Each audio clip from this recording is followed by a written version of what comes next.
Continuamos en Enfoque Matinal y entramos a nuestra sección de salud mental con un tema obligado. Por supuesto que hoy vamos a hablar de la mujer. Y si vamos a hablar de la mujer, quizás el tema más acuciante, necesario, urgente y doloroso es para no decir vaina a esta hora, esta cosa, esta peste de la violencia contra la mujer, que tiene que ver mucho con discriminación. Entonces hablemos discriminación versus salud mental, que para eso está aquí el doctor José Miguel Gómez. Buenos días. Mi respeto, mi señor. Muy bien. Gracias por venir un día más. Mira, gracias por elegir el tema del Día Internacional de la Mujer, de la salud mental, de los derechos. Y yo pienso que se debe hablar de salud mental hoy en la mujer, porque también en la salud mental hay mayor impacto en las mujeres que en los hombres. Y también tiene que ver con el contexto de los factores estresantes en la mujer y de las inequidades en términos de salario, de oportunidades, del maltrato, de que son víctimas por la violencia de género, pero también en la política, en la violación de los derechos, en no reconocerles derechos como el derecho laboral, el derecho a la equidad del salario. Todavía las mujeres, pese a que son más de la mitad en las universidades, pese a que son más en la maestría y en los posgrados, y que tienen mayores índices académicos, aún pese a todo eso, a la hora de una empresa, de una institución del Estado, tomarlas en cuenta para un puesto jerárquico, no las toman en cuenta, y evidentemente es por el problema de género, por los prejuicios. Recordando que el prejuicio es una actitud de rechazo frente a alguien o frente a lo que representa a alguien sin tener una causa lógica del porqué. Es decir, ¿por qué si esta mujer tiene la preparación académica? ¿Por qué tiene la formación intelectual? ¿Por qué tiene la capacidad para realizar el trabajo? Entonces recibe un salario menos que este mismo hombre que va a hacer el trabajo.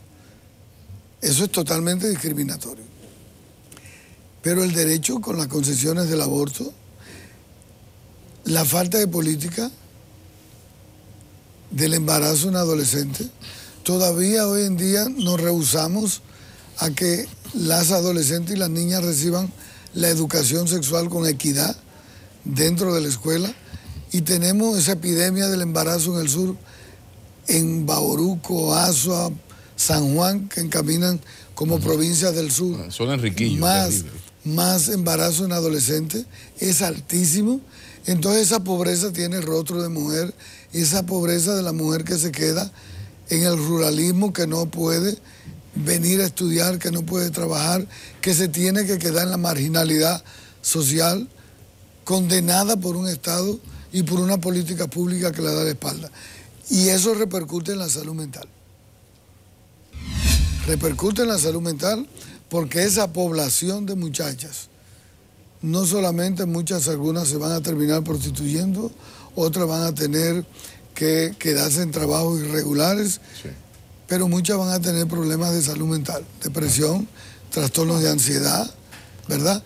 Estrés postraumático, falta de habilidades de destreza para poder insertarse en la sociedad.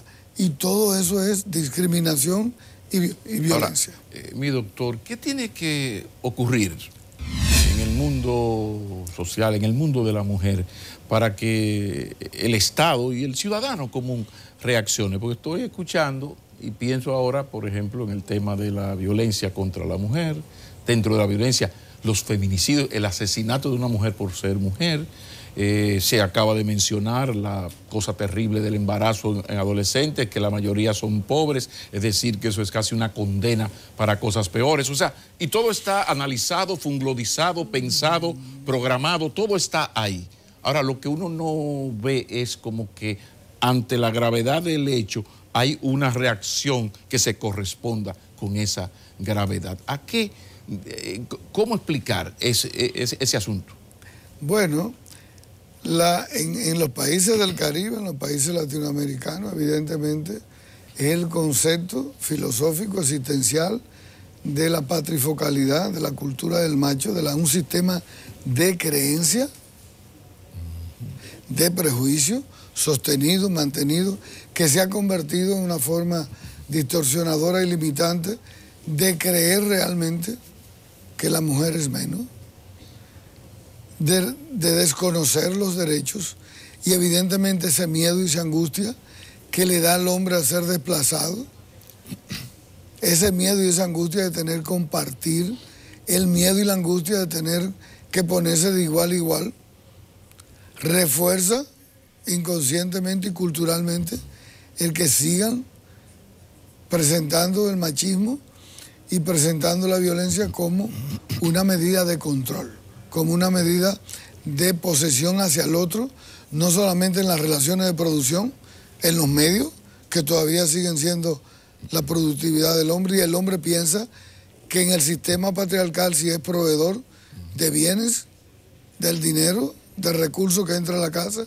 eso le da una categoría a sentirse dueño de la familia y dueño de esa mujer. Ahora, ¿cómo se puede ir desmontando todo aquello? Porque también hay que destacar que excepcionalmente, pero hace 40 años y más, que existían esas familias donde el padre le decía a los varones: si le pones la mano a tus hermanas, tienes que pelear conmigo.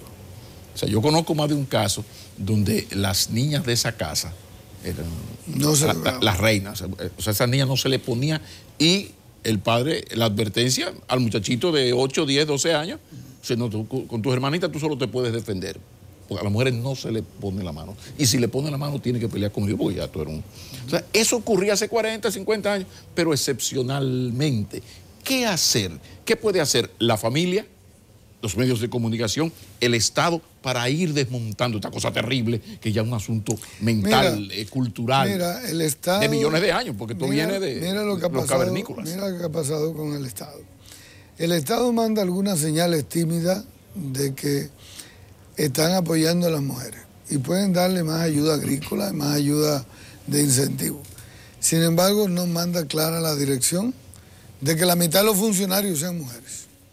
Si usted baja la línea, si usted como presidente de la República, usted baja la línea de que la mitad de los funcionarios de su gobierno son mujeres, que en los ministerios de los 4 viceministros que tienen que ser 2 mujeres, y lo hacen en la policía, lo hacen en el ejército, lo hacen en los bomberos, lo hacen en todas las instituciones, usted se va a dar cuenta que eso se llama desmonte de cultura de discriminación de género. Y eso impacta. Eso impacta en una medida rápida que desmonte ese sistema de creencia patriarcal en un efecto dominó de desplazamiento, donde la gente está percibiendo que de verdad que se están asumiendo las políticas públicas de género y que realmente se está mandando el mensaje claro de que estamos haciendo la equidad en las relaciones de producción y en las gerencias dentro del Estado. Y eso evidentemente que podría dar el impacto en que entonces se pueda integrar la educación en la escuela. ¿Por qué se sigue postergando? La sexual. Educación sexual en la escuela. Pero también la educación dices, no machista. ¿De qué manera? Es una pregunta. O sea, ¿qué puede hacer el Estado desde una escuela para ir desmontando esto? ¿Qué puede hacer un padre, una madre que está preocupado por ese machismo-leninismo terrible? Bueno, yo quiero criar mis hijos con un sentido de igualdad, de respeto, sobre todo de respeto hacia la mujer. ¿Qué puede hacer ese padre, ese maestro vía Estado? ¿Qué se puede hacer? Mira, siempre se les dijo a las personas que se lo ponen en las instituciones que se ponen a la educación integral en la escuela, se les dijo estos conceptos. Y se les dijo mucho porque yo participé escribiendo esos módulos.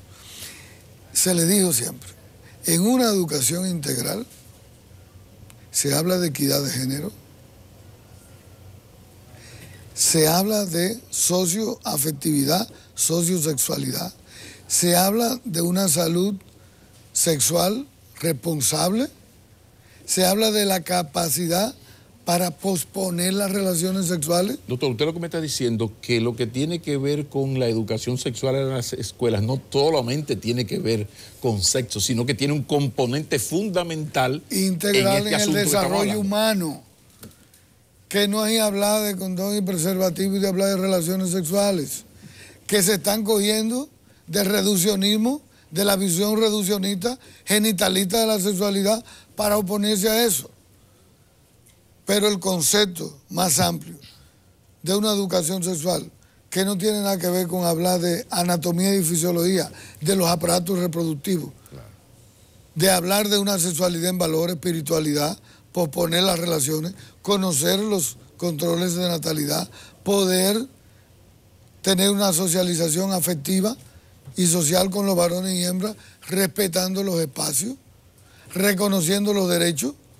Eso desmonta el sistema de creencia machista, patriarcal. Y si eso está tan claro y está elaborado el material, bueno, y ahí está peste, yo insisto. Bueno, porque todavía el Estado, pese a toda la instrumentación que tiene, todavía sigue siendo preso del simbolismo de las instituciones que le meten miedo. Y fíjate que aquí hay discriminación en esa parte. Aquí hay religiosos y políticos que le dicen al Estado dominicano, que le dicen a la población dominicana, si hacen esto no votamos, y eso se convierte en chantaje, en intimidación, y nos dejamos intimidar, y nos dejamos meter miedos, y en colegios protestantes o evangélicos, en algunos católicos no quieren empezar la educación sexual, pese a que todos los estudios te dicen que la mayoría de los muchachos están empezando a tener relaciones sexuales por debajo de los 14 años, con información y no información.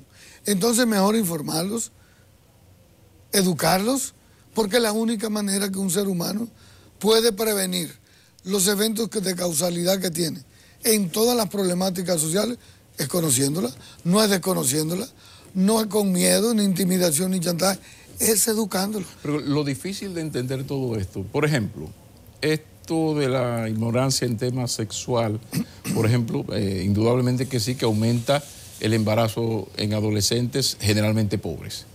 Un embarazo de un adolescente muy pobre es ir creando un muchacho marginado, sin oportunidades, criado con todas las deficiencias, es decir, una incitación a que ese muchacho, que no tiene por qué darle a la sociedad más de lo que la sociedad le entregó a él. O sea, el Estado no ve eso, que cuando no se hace esto que hay que hacerse, se está propiciando el aumento de todo esto que nos estamos quejando.